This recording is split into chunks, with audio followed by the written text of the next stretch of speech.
Hi praise the lord. నా పేరు Anand. Welcome to the scripture together YouTube channel. ఈరోజు మనము యాకోబు రాసిన పత్రిక 2వ అధ్యాయాన్ని కలిసి చదువుకుందాము. మీ దగ్గర బైబిల్స్ ఉన్నట్లయితే దయచేసి వాటిని తెరచవండి. ఒకవేళ లేనట్లయితే స్క్రీన్ మీద వాక్యం వస్తుంది, దాన్ని చూసి ఆయన చదవాల్సిందిగా కోరుచున్నాను. నా సహోదరులారా, మహిమా స్వరూపియగు మన ప్రభువైన యేసుక్రీస్తును గూర్చిన విశ్వాస విషయంలో మొమ్మాటము గలవారై ఉండకుడి.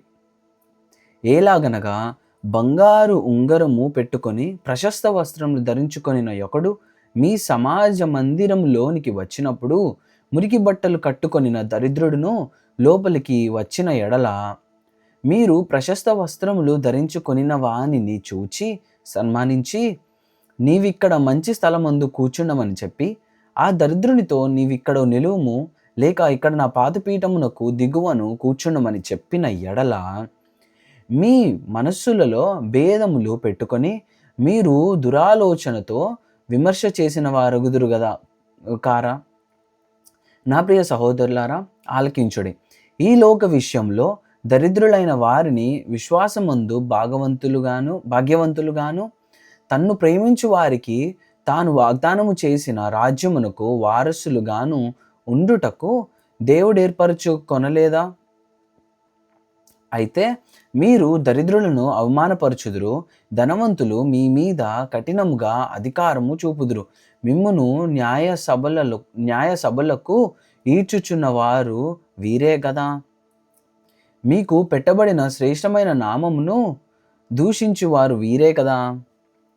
మెట్టుకు నీవలేని పొరుగువాని ప్రేమించుమను లేఖనములో ఉన్నట్టి ప్రాముఖ్యమైన ఈ ఆజ్ఞను మీరు నెరవేర్చిన ఎడల బాగుగానే ప్రవర్తించు వారగుదురు.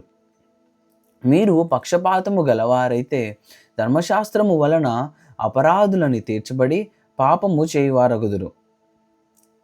ఎవడైనను ధర్మశాస్త్రమంతయు గైకొనియు ఒక ఆజ్ఞ విషయములో తప్పిపోయిన ఎడల ఆజ్ఞలన్నిటి విషయములో అపరాధి అగును.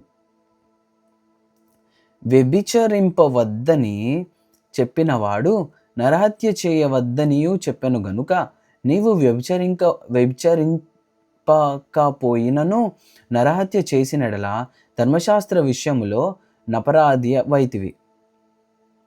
స్వాతంత్రమిచ్చు నియమము చొప్పున తీర్పు పొందబోవు వారికి తగునట్టుగా మాట్లాడుడి, అలాగుననే ప్రవర్తించుడి.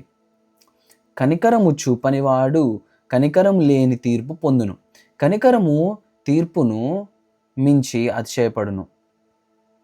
నా సహోదరులారా, క్రియలు లేనప్పుడు ఎవడైనను తనకు విశ్వాసము కలదని చెప్పిన ఎడల ఏమి ప్రయోజనము? అట్టి విశ్వాసం అతని రక్షింపగలదా? సహోదరుడైనను సహోదరి అయినను దిగంబరులై ఆనాటికి భోజనము లేకయున్నప్పుడు మీలో ఎవడైనను శరీరమునకు కావలసిన వాటిని ఇయ్యక సమాధానముగా వెల్లుడి, చలికాచుకొనుడి, తృప్తి పొందుడని చెప్పిన ఎడల ఏమి ప్రయోజనము? అలాగే విశ్వాసము క్రియలు లేనిదైతే అది ఒంటిగా ఉండి మృతమైనదగును. అయితే ఒకడు, నీకు విశ్వాసం ఉన్నది, నాకు క్రియలున్నవి, క్రియలు లేకుండా నీ విశ్వాసము నాకు కనపరచుము, నేను నా క్రియల చేత నా విశ్వాసము నీకు కనపరుతునని చెప్పును. దేవుడొక్కడే అని నీవు నమ్ముచున్నావు, అలాగు నమ్ముట మంచిదే. దెయ్యములను నమ్మి వణుకుచున్నవి. వ్యర్థుడా, క్రియలు లేని విశ్వాసము నిష్ఫలమైనదని తెలుసుకొనగోరుచున్నావా? మన పితరుడైన అబ్రహాము తన కుమారుడైన ఇస్సాకును బలిపీఠము మీద అర్పించినప్పుడు అతడు క్రియల వలన నీతిమంతుడని తీర్పు పొందలేదా?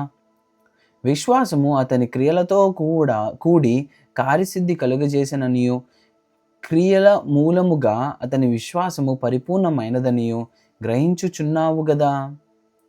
కాబట్టి అబ్రహాము దేవుని నమ్మెను, అది అతనికి నీతిగా ఎంచబడెను అను లేఖనము నెరవేర్చబడెను, మరియు దేవుని స్నేహితుడని అతనికి పేరు కలిగెను.